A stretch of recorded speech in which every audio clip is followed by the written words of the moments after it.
Hi people, how you going? So yesterday we had the public meeting with Larissa Waters and Rachel Seward in Harvey Bay. That went off really well. We had the Anti-Poverty Network Queensland up from Brisbane, and they came and did a small display and information stand, and we did a press release at Centrelink on Hunter Street prior to the meeting. The meeting was pretty good. We got quite a few people. We streamed it live on my page and on the Hinkler page till my phone died, and then we switched to Jen's phone. So today, we did a lot of media too. Like yesterday there was ABC National, even I did that as well. And there was Channel 7, Win, and another ABC one. I did 2 interviews. And we've only found one come up online, and that was the Channel 7 news last night. So I thought I'd have a bit of a chat about that because it's actually got quite a lot of comments on it on the Channel 7 News Wide Bay post for it, and like quite a lot of people have seen it, 7,500 people nearly. But some of the comments, we've got a couple of people who seem to think they know it all, and that he's actually ended up getting told quite severely, because people have chimed in from Kununurra and Kalgoorlie to list their comments. So I just thought I'd chat about that for a minute. We had a person on there, Scott Hammond, and he's going, oh, well, actually it's worked quite well. Kids are being fed, bills are being paid, roofs kept over the families' heads. You know, we've heard this before, and it goes against every report, you know, that we've got back. Independent reports, even the Orima report itself, and the Auditor General's reports, and the submissions, and lots of submissions from people that are actually on the card. So Sylvia, who lives in Kalgoorlie, she's on the card as well, and she responded to this guy. I like what she said. I'm going to read the comments out. They're there for everybody to see. Scott Hammond, what dream world are you living in? You're just another simple-minded that will believe anything you read in the paper or is force-fed to you. Whereas your proof, it works, because I can show you a ton of proof it doesn't. Got any of these success stories on hand, or can we shout out from one of the families doing so well on the card? That was her response to him. Because, and he, you know, so, or maybe you'd like me to put you in touch with the 10 families who had money disappear from their indue accounts, and most are still waiting for indue to investigate. Or maybe the families who were forced to leave long-term rentals because of indue, and the families were issued breach notices on the rent, and indue failed to pay. Or the lady who had paid a month's electricity through indue, only for it to not make it to the electricity company, and the money's gone missing. You know, those people are just the tip of the iceberg. That's only coming out of Kalgoorlie. You know, and she suggests to him, how about you do some actual research and let us know if you find any actual real success stories, not just the biased reports filtered through the Liberals. You know, he misses the point, this Scott, because it's, as Amanda said, it's about forcing all people onto the card, though it is equally about forcing all money onto the card as well. In all sites except Hinkler, all payments except aged and DVA, you know, that includes your DSP, your sickness allowance, carer pension, are being forced onto cards. In Hinkler, many people are caring for disabled and living on New Start. Many people in need of DSP, kicked off or relegated to New Start for savings, are also being forced into this program.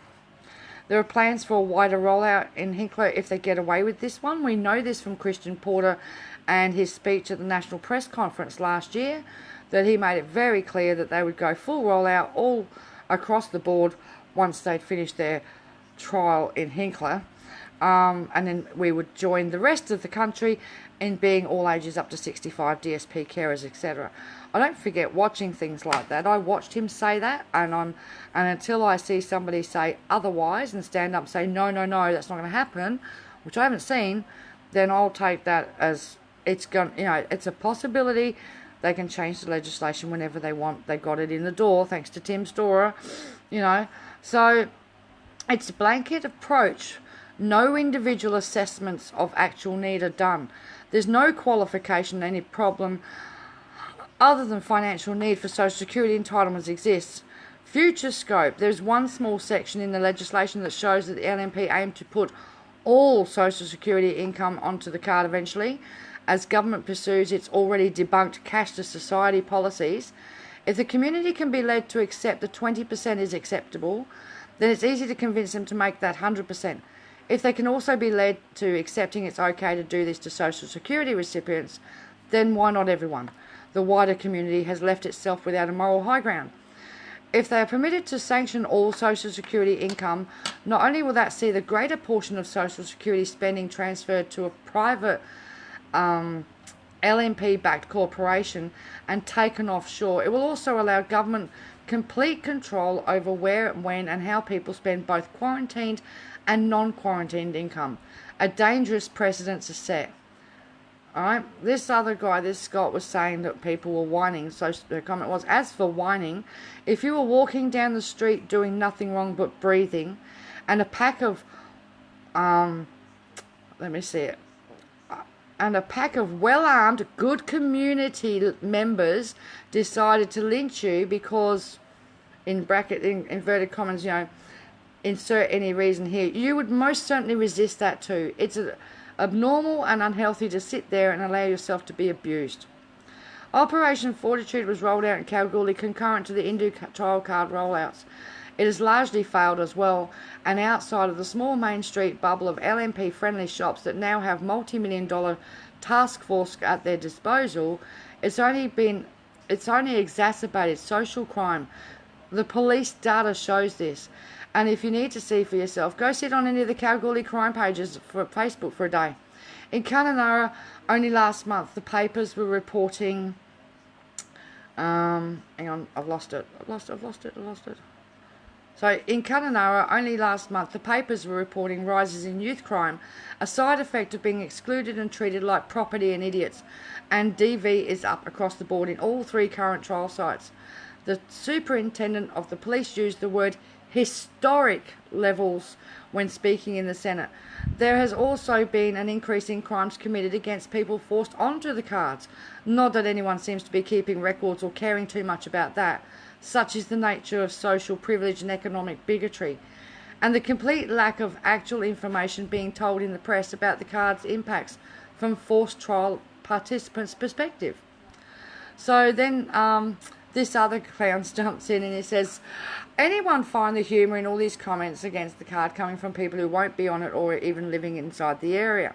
So I responded to him that, well, one of the ladies that commented is already on it in the Kalgoorlie, so don't jump high.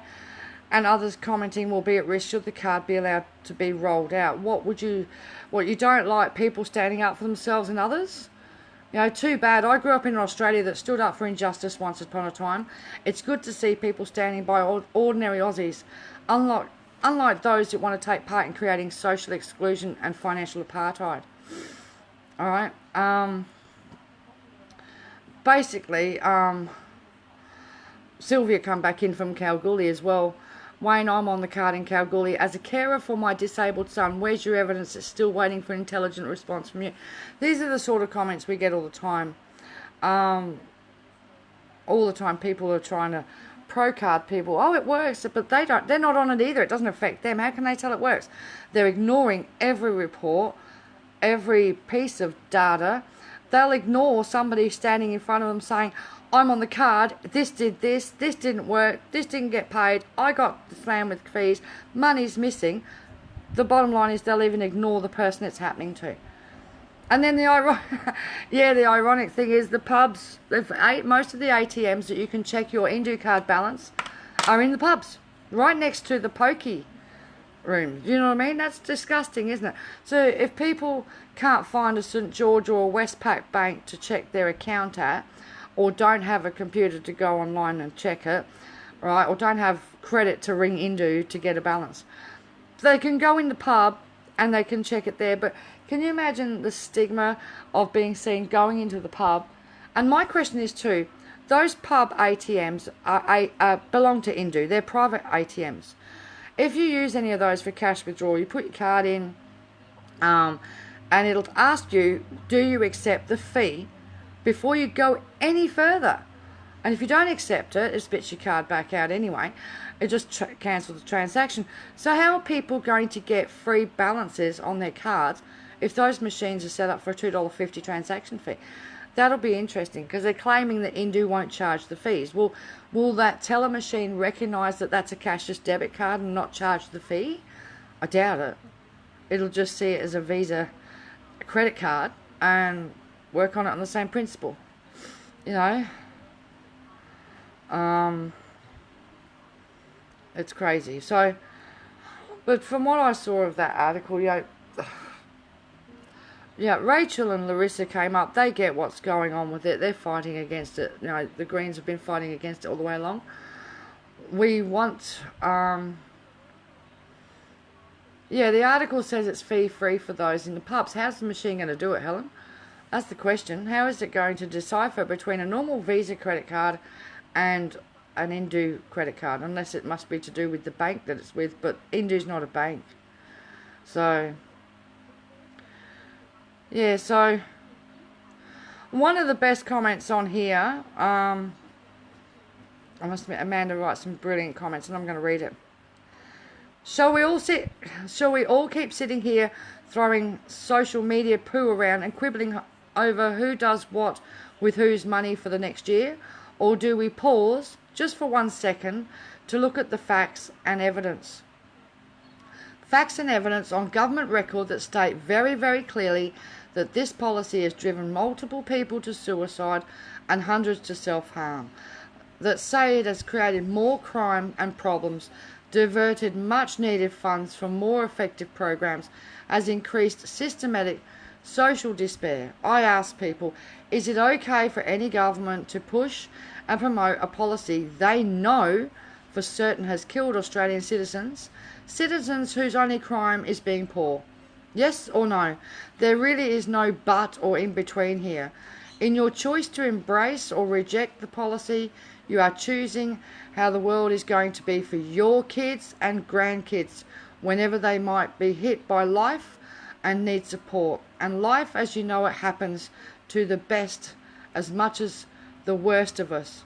On behalf of the worst and best and very vulnerable person in Hinkler sitting on the knife edge of staying or leaving the planet right now, please choose wisely. Right? There's also a link source to the Senate CDC inquiry, Hansard October 2017 Kalgoorlie public hearings on that, and that's relating to the situation of successful suicides and self-harm issues that have been reported, but the government's sitting on the report, but that's been reported at Senate inquiry. So Beverly came in from Kununurra, and this is what she had to say about the card in Kununurra. Beverly has been on the card. She knows all about the card. She lives in Kununurra. And so, hi everyone, I live in the trial region of Kununurra in the East Kimberley. Well, interesting lot of comments. Let me tell you, this white man's card, because that's what they call it up there, CDC welfare or whatever, is a load of BS. The changes are worse than ever. What a joke in regards to drugs and alcohol. Government are fools. This mob over here too smart for them. Where there's a will, there's a way. That's the motto. Youth crime has increased tremendously. Domestic violence, health, non-attendance at school, enormously. Homelessness, overcrowding, still the same. Wraparound services, another joke. There is none. Working for the dole program recipients, been doing that for near on 2 years, still no jobs.